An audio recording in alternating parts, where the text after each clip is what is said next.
लो जी Switzerland ਦੇ ਵਿੱਚ ਰਾਈਨਫਾਲ ਤੇ ਟ੍ਰਿਪ ਆਇਆ ਹੈ ਆਪਣਾ ਤੇ ਆਪਾਂ ਹੁਣ ਬੋਟ ਤੇ ਨਿਕਲਣ ਲੱਗੇ ਆ ਟ੍ਰਿਪ ਵਾਲੀ ਸਾਈਡ ਤੋਂ।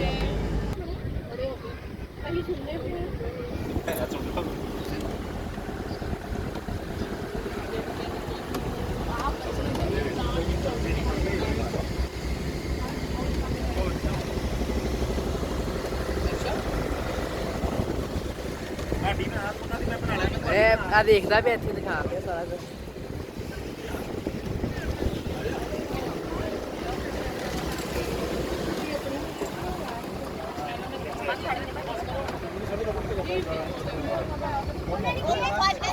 हाँ जी ਇਹ ਸਵਿਸ ਤੇ ਜਰਮਨ ਦੇ ਬਾਰਡਰ ਤੇ ਵੇ।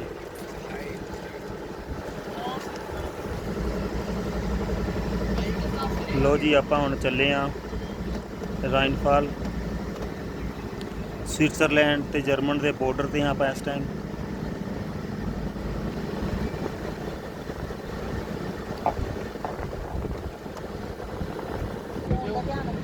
ਕੋਈ ਗੱਲ ਨਹੀਂ ਲੋ ਜੀ ਸਾਡੇ ਸੈਲਾਨੀ स्विट्जरलैंड ਦੇ ਟ੍ਰਿਪ ਦਾ ਇੰਜੋਏ ਕਰਦੇ ਹੋਏ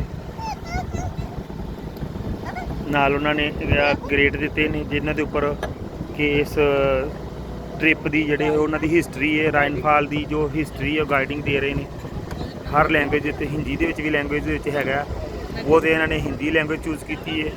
ਕੁਝ ਸਾਡੇ ਵੀਰ ਨੇ ਜਿਹੜੇ ਇਟਾਲੀਅਨ ਨੇ ਇਟਾਲੀਆ ਤੋਂ ਆਏ ਨੇ ਉਹਨਾਂ ਨੇ ਇਟਾਲੀਅਨ ਯੂਜ਼ ਕੀਤੀ ਹੈ। ਬੱਚਿਆਂ ਨੇ ਸਾਰਿਆਂ ਨੇ ਡੋਚ ਲੈਂਗੁਏਜ ਯੂਜ਼ ਕੀਤੀ ਹੈ ਤੇ ਹਰ ਕਿਸੇ ਨੇ ਆਪਣੀ ਆਪਣੀ ਪਸੰਦ ਦੀ ਲੈਂਗੁਏਜ ਚੂਜ਼ ਕੀਤੀ ਹੈ। ਆਪਾਂ ਹਿੰਦੀ ਲੈਂਗੁਏਜ ਚੂਜ਼ ਕੀਤੀ ਹੈ ਥੋੜਾ ਈਜ਼ੀ ਹੋ ਜਾਏਗਾ।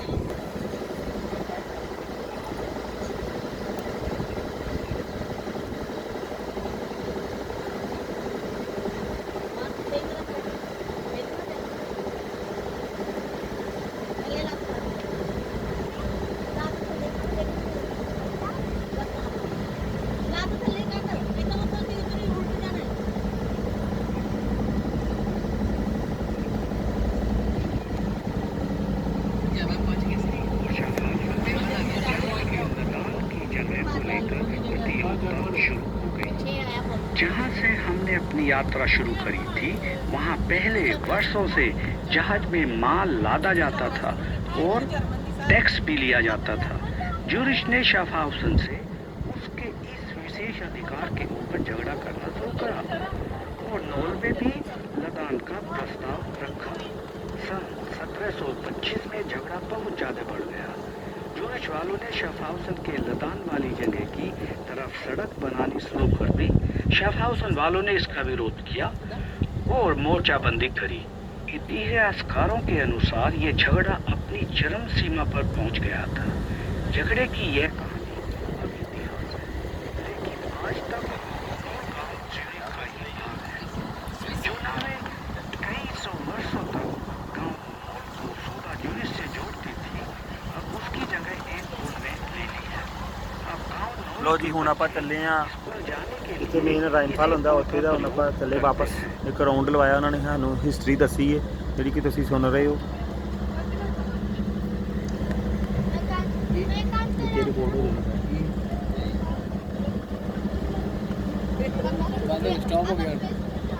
ਸਟੋਪ ਹੋ ਗਿਆ ਜਦੋਂ ਸਟੋਪ ਹੋ ਜਾਂਦੀ ਨਾ ਹਿਸਟਰੀ ਮੈਨੂੰ ਦੱਸ ਦਿਆ ਕਰੋ ਭਾਜੀ ਵੀਡੀਓ ਬਣਾ ਕਰ ਜਾਂਦੀ ਪਾਉਜ਼ ਨਾ ਕਰੀ ਜਲਦੀ।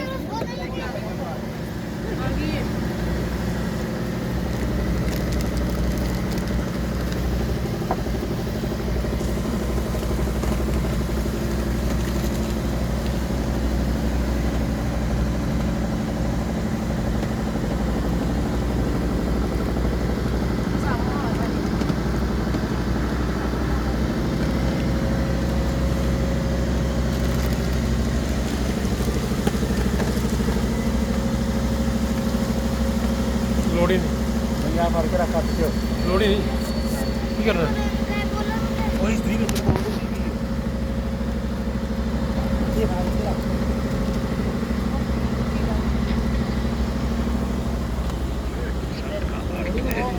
नदी के बीच छोटा द्वीप। का किला 12वीं शताब्दी में बनाया गया था और मूल रूप से एक सीमा शुल्क का घर था। 18वीं शताब्दी के शुरू में इसको एक काफी हाउस में बदल दिया गया। आज यह क्षेत्र के सबसे लोकप्रिय रेस्तरां में से एक है, उत्कृष्ट भोजन और राइनफॉल के शानदार दृश्य के साथ। ग्लास का बरामदा 20वीं शताब्दी में इसके साथ जोड़ा गया था, जैसा कि ग्रे रंग की कंक्रीट का बना विस्तार जिसमें एक सेल्फ सर्विस रेस्तरां है। वर्थ एक महत्वपूर्ण व्यापारिक केंद्र था और इसलिए शाफहाउसन कुत्ते ਨੂੰ ਵਿਚਾਰੇ ਨੂੰ ਕੁਝ ਨਹੀਂ ਸਮਝ ਲੱਗਦਾ ਪਿਆ। राइनफॉल से तो जहाज गुजर नहीं सकता, इसलिए इस झरने से पहले सब माल को उतारकर घोड़ा गाड़ी पर लादा जाता था और वर्थ में फिर से जहाज में स्विट्जरलैंड ਦੇ ਵਿੱਚ ਰਾਈਨਫਾਲ शाफहाउसन को बहुत ਦਾ ਇਸ ਟਾਈਮ आमदनी ਤੁਸੀਂ ਨਜ਼ਾਰਾ ਤੇ ਦੇਖ ਰਹੇ ਹੋ ਤੇ ਨਾਲ ਨਾਲ ਹਿਸਟਰੀ ਸੁਣ ਰਹੇ ਹੋ। बहुत खर्चा होता था। इस कारण हमेशा से ये कोशिश होती रही है कि किसी तरह राइनफॉल में जहाज चल सके। 17वीं शताब्दी में हॉलैंड के व्यापारियों ने राइनफॉल को विध्वंस करने का एक अजीब ही विचार पेश करा। इस तरह का विचार एक बार फिर 19वीं शताब्दी में सामने आया, जब German mister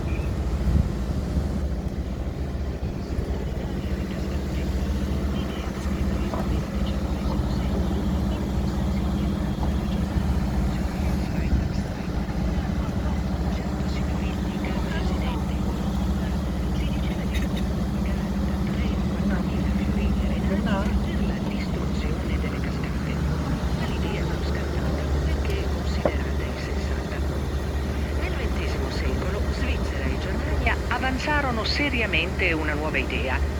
Proponevano la costruzione di un tunnel attraverso la montagna sulla nostra destra. Una o più chiuse dovevano consentire alle imbarcazioni di superare il dislivello.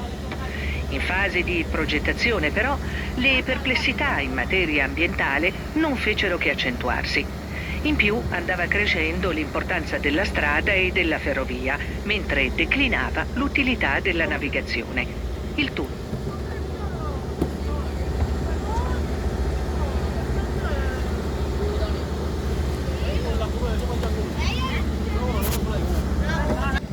ਆ ਵੀ ਜਿਹੜੀ ਤੁਸੀਂ ਝੱਗ ਦੇਖ ਰਹੇ ਹੋ ਰਾਈਨਫਾਲ ਦੇ ਵਿੱਚ ਨਹੀਂ, ਇਹ ਸਾਪੋਨੇ ਨਾਂ ਦਾ ਇੱਕ ਲਿਕੁਇਡ ਹੈ, ਜਿਹੜਾ ਕੁਦਰਤੀ ਲਿਕੁਇਡ ਹੈ, ਜਿਹੜਾ ਪੇੜ ਪੌਦਿਆਂ ਦੀਆਂ ਜੜ੍ਹਾਂ ਦੇ ਵਿੱਚੋਂ ਨਿਕਲ ਕੇ ਤੇ ਇਸ ਪਾਣੀ ਦੇ ਵਿੱਚ ਐਡ ਹੁੰਦਾ ਹੈ।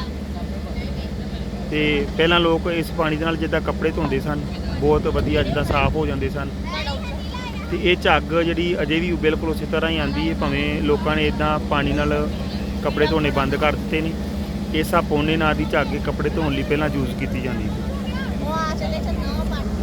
पानी प्रति सेकंड गिरता है। ਲਓ ਜੀ ਫਿਰ ਹਿਸਟਰੀ बसंत ਸੁਣੋ। में जब सामने बर्फ झरना आ गया पिघलता है तो इसकी मात्रा लगभग 2 गुनी तक हो सकती है, अर्थात 10 लाख लीटर पानी प्रति सेकंड। इस पानी की मात्रा की कल्पना वही व्यक्ति कर सकता है जो एक बार यहाँ इसको देख चुका हो।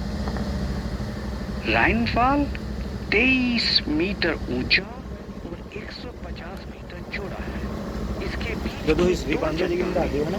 पानी की मात्रा को विभाजित कर रही है।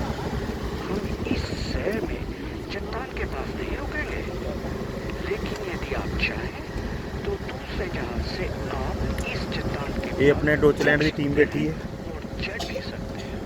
ऊपर से 4 ਫੈਮਲੀਆਂ ਨਾਲ ਆਪਾਂ ਆਏ ਹਾਂ ਜਿੱਦਾਂ ਘੁੰਮਣ। दृश्य दिखाई ਸਾਰੇ ਬੱਚੇ ਇੰਜੋਏ ਕਰ ਰਹੇ ਨੇ। ये चट्टानें 200 ਉਹ ਦੇਖੋ ਸਾਹਮਣੇ ਹੁਣ ਰਾਈਨਫਾਲ ਆ ਗਿਆ। आधा राइनफॉल सूबा शाफहाउसन का है और दूसरा आधा सूबा ज्यूरिख का है। दोनों चट्टानें हजारों सालों से इतने ज्यादा पानी की मात्रा की टक्कर सह रही है। इस विशाल शक्ति का सामना करने से ये चट्टानें थोड़ी टूट फूट गई, इसलिए ਆਪਾਂ ਬਿਲਕੁਲ दोनों की ਨਜ਼ਦੀਕ ਜਾਣਾ मरम्मत ਹੁਣ करनी ਆਪਾਂ। पड़ी। ਉਸ ਪਾਣੀ ਦੀ छोटी दाई चट्टान की 19वीं शताब्दी के अंत में ब्लू कलर की और शिप देख बाई रही है। बड़ी चट्टान की 1984-85 की सर्दियों में मरम्मत की गई। चट्टान के पीछे के हिस्से की सफाई की गई। इनकी दरारों में सीमेंट भरा गया, जिससे SIG यानी स्विस इंडस्ट्री कंपनी लिखा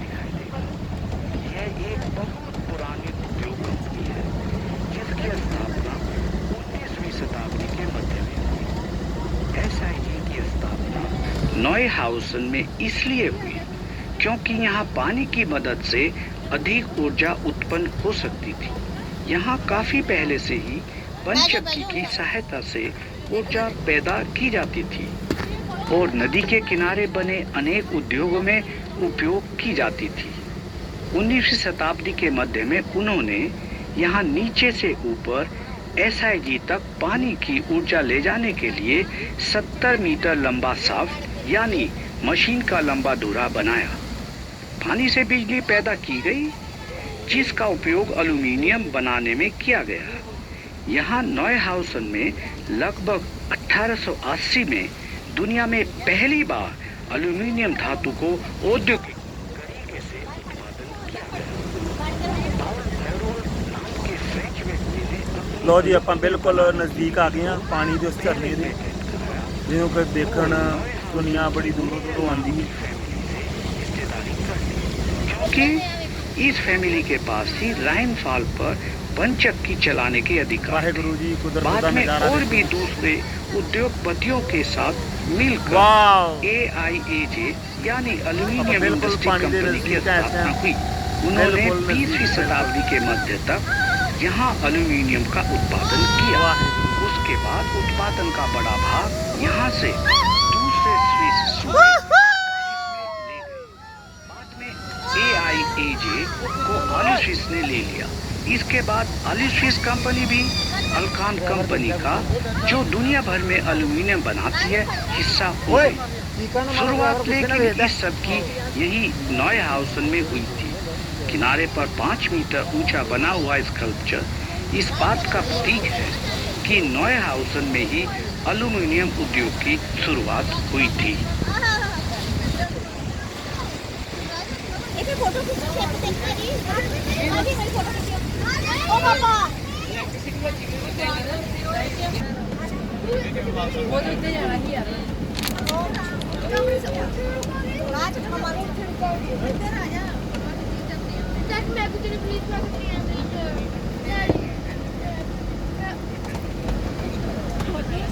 फोटो आया था स्पॉट ही रहा कौन एयरपोर्ट पे स्पॉट जो स्पॉट दिया ना बैग आओ एयरपोर्ट पे पाए ने हां स्पॉट दिया लोड कर ला गया हेलो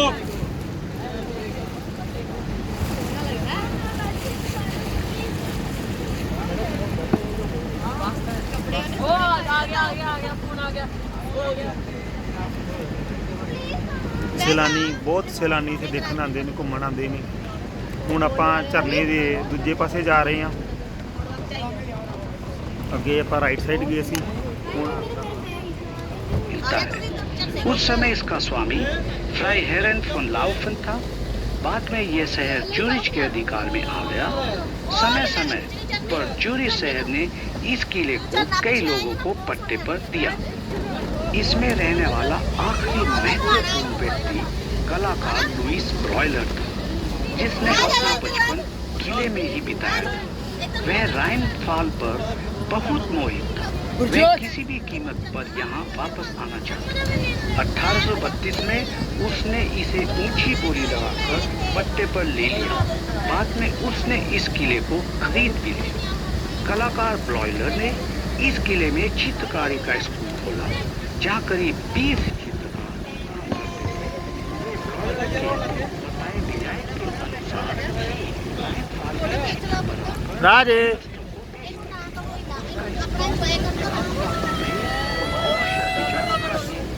वाह राजे के बनाए चित्र राइन फॉल के सबसे सुंदर चित्रों में गिने जाते हैं। अब ये किला लाउफन सुबह ज्यूरिच के अधिकार में है। आज भी यह टूरिस्टों को आकर्षित करता है। यहाँ से दिखाई देने वाला चट्टानों के बराबर वाला रास्ता 2010 में खुला। एक नया ही रूप दिखाई देता है।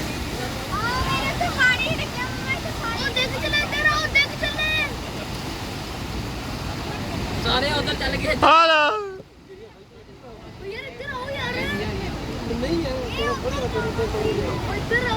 सारी कश्ती उल्ट गई हां उधर कौन इधर आ गया। राइनफॉल लगभग 15,000 साल पहले हिमयुग में बना था। उससे पहले पानी दूसरी तरफ जहाँ ऊंची इमारतें हैं वहाँ बहता था। हिमयुग के दौरान ਮਾਰਦੇ ਹੁੰਦੇ ਸੀ ਹੁਣ ਪਤਾ ਨਹੀਂ ਕਿੱਥੇ ਮਾਰਦੇ ਤੈਨੂੰ ਪਤਾ ਹੁਣ ਉਹਦੇ ਆਪਣੇ ਚੱਲਦਾ ਨਾ ਕੀ ਚੱਲਦਾ ਨੇ ਜਿਹੜਾ ਮਾਰਦਾ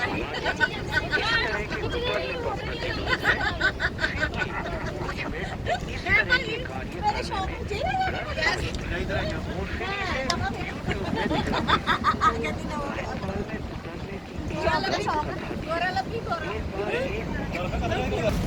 राइनफॉल से नीचे उतरा तो मैं तुझे 10 गिननियां दूंगा।